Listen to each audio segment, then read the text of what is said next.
In the name of the Father, and of the Son, and of the Holy Spirit. Amen.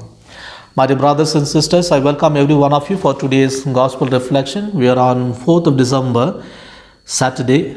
Today we take Gospel according to Matthew chapter 9, verses 35 to chapter 10, verses 1 and 5, 6 to 8, and 35. Dear friends, today's Gospel speaks about a very important part of Jesus' ministry, wherein he commissions his disciple to go in his name, to proclaim about the kingdom of God, and to heal the sick, heal the blind, raise the dead. And Jesus makes a beautiful conclusion statement in today's gospel. He says that you received without paying, give without pay. A statement what we see in the reading today, that the gift of God is a self-gracious gift that every man has inherited. What the disciple today has received, the power of Christ, or to say that Jesus sharing his ministry as well as the power to heal the sick, to bring back the dead and to heal the leper. What Jesus was performing by himself all these days, today Jesus is sharing his ministry with his own apostles. He sends them to proclaim the kingdom of God. And by the proclamation, Jesus also gives him the power which will become an authentication of the right to proclaim, or the power of the word that is being proclaimed. So when the kingdom of God is proclaimed, Jesus accompanies the proclamation along with miracles, so that people who hear, people who listen, will believe in the disciple.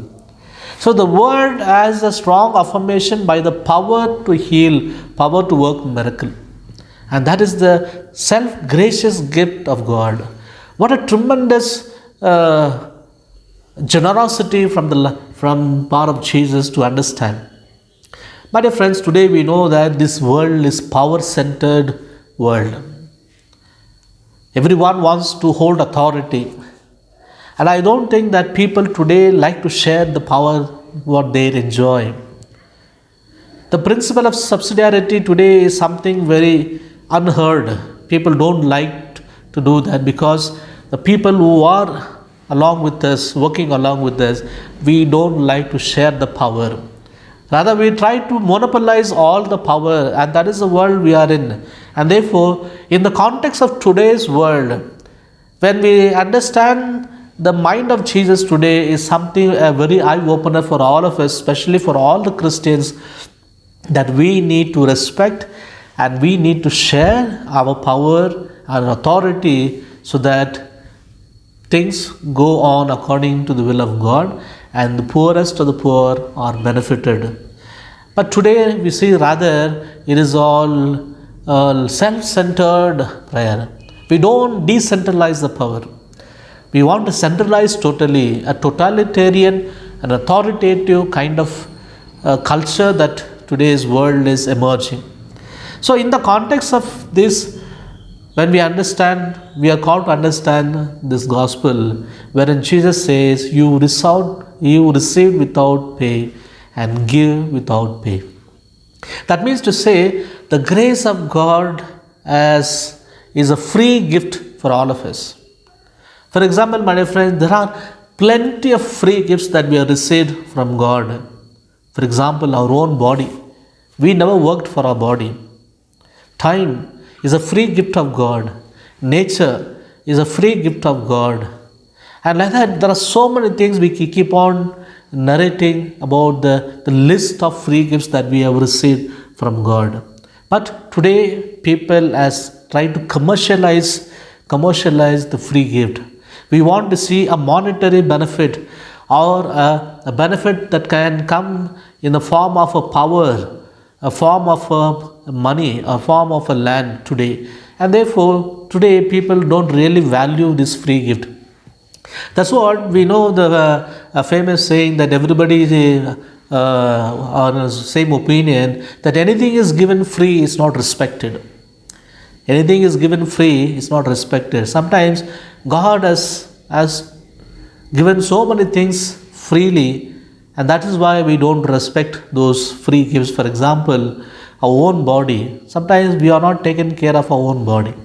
Time is a free gift of God. Nobody has worked for it, but there are many times every day we waste time for unwanted things. God has given the grace in us to work lot of good things, but we waste the grace of God. God has given a lot of opportunity for us to see the realities of the world and to be more realistic in helping out the needy and do a lot of works of kindness. But how many times we just close our eyes and move away from the opportunities that comes. So like that, people try to waste the free gift of God. Therefore, my dear brothers and sisters, today's gospel is inviting us that we should be generous as God is generous. Look at how Jesus was performing all the miracles, and out of the miracles that Jesus has performed, raising of the dead was something very extraordinary for people because people could not understand how a dead man can come to life. Just imagine that same power is given to an apostle to work miracle to raise the dead. Can anybody be so generous? Look at how Jesus was walking on the sea. When Peter asked, Lord, help me to walk like you, and Jesus said, come. He walked on the water. Look at the way how Jesus was trying to decentralize his power of working. How he was able to feel the oneness.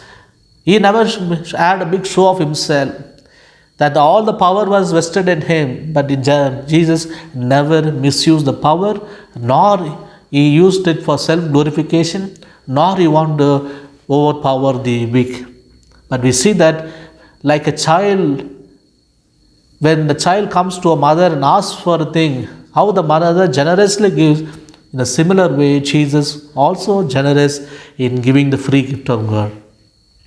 Look at the time God has given more graces in us. A grace to be happy, a grace to do good things, grace to forgive, grace to live in unity, grace to bless people, grace to talk about good things about others. How many times we waste all this grace in vain?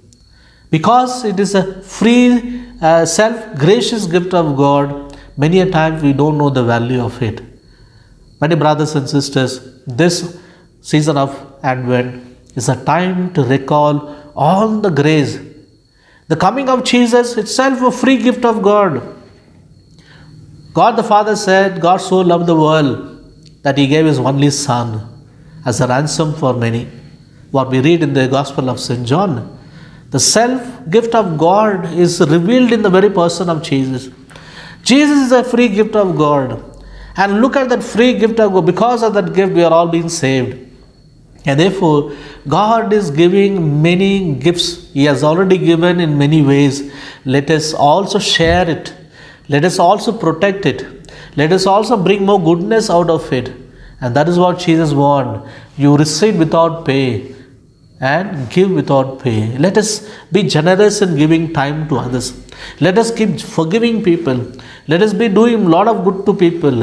And let us appreciate people. Be more generous in praising people.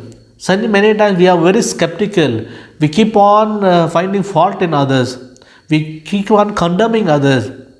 Instead, let us praise people.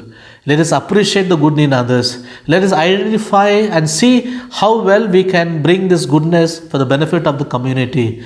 And there are a lot of good things that God has vested in us because of the grace that we receive from God.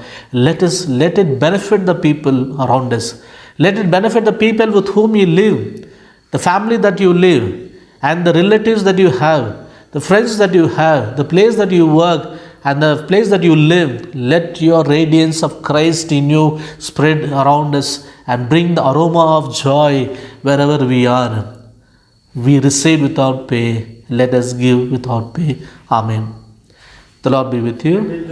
May Almighty God bless you, the Father, the Son, and the Holy Spirit. Amen. I wish you all a good day. God bless you.